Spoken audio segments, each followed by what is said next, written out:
Olivier qui nous a rejoint maintenant, qui est le directeur du Manufacturing Engineering du groupe Michelin. Bonjour. Bonjour. Quelles sont vos impressions de l'usine extraordinaire Très bel événement. Oui. Très belle mise en avant de ce qu'est l'industrie donc aujourd'hui, avec ces nouvelles technologies, avec toutes ces personnes qui parlent avec plaisir de leur métier, avec ces écosystèmes qui se créent et qui s'entraident pour faire progresser notre industrie. Qu'est-ce qui vous a le plus surpris depuis hier où vous êtes L'engagement des gens, cette volonté de mettre quelque chose de positif, et puis surtout, ce qu'on a pu apprécier, c'est de voir autant d'écoles venir découvrir nos usines. Alors justement, comment est-ce que les écoles changent le regard de l'industrie d'aujourd'hui ? Je crois que cet événement nous aide à faire en sorte que le regard soit plus positif qu'il ne l'était. Cet événement nous aide à faire comprendre que innover, concevoir, fabriquer des produits qui sont utiles pour la société peut être passionnant.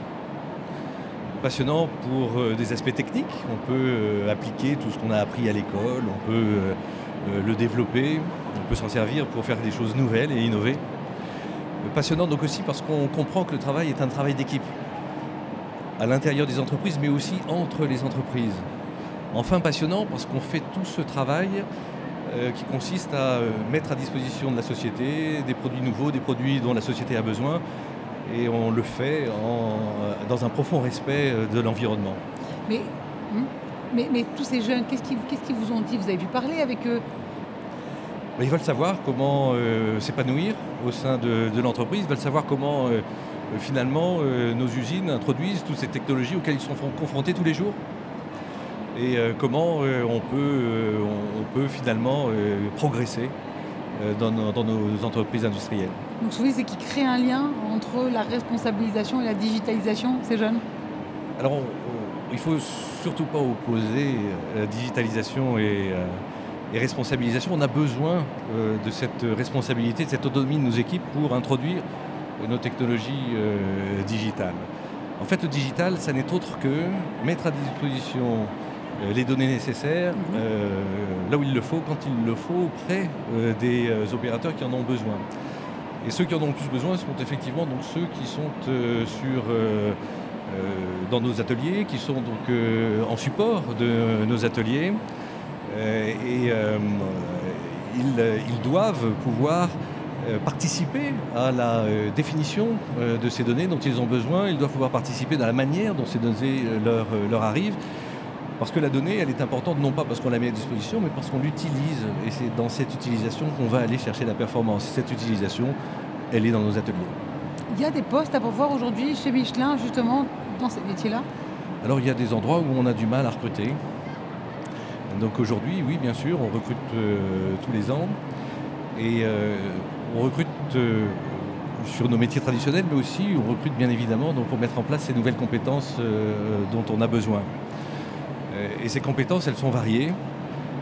Elles sont nouvelles, mais elles sont aussi en appui aux métiers que nous avons déjà chez nous.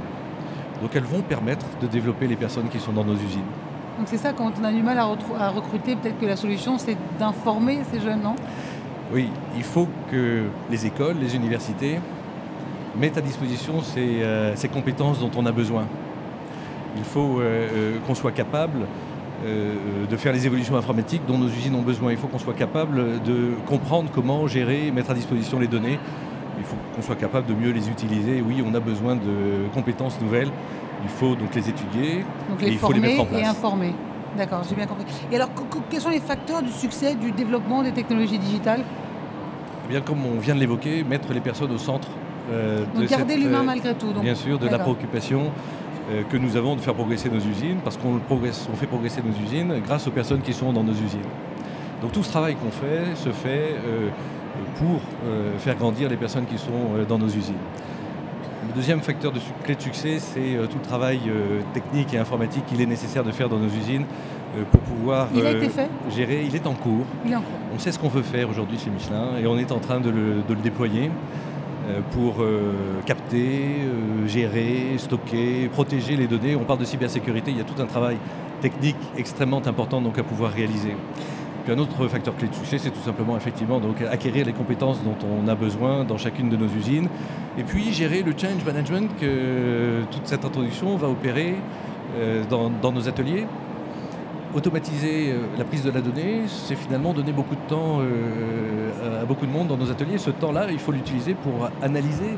Encore une fois, avoir la donnée n'est pas suffisant. Il faut qu'on sache s'en servir. Et aujourd'hui, on a des outils qui nous permettent de s'en servir de manière de plus en plus avancée. On peut développer des outils statistiques avancés, on peut développer du machine learning, on peut développer des outils avec de l'intelligence artificielle qui nous permettra d'aller donc bien plus loin que ce qu'on est capable de faire aujourd'hui et d'améliorer drastiquement la performance de nos usines.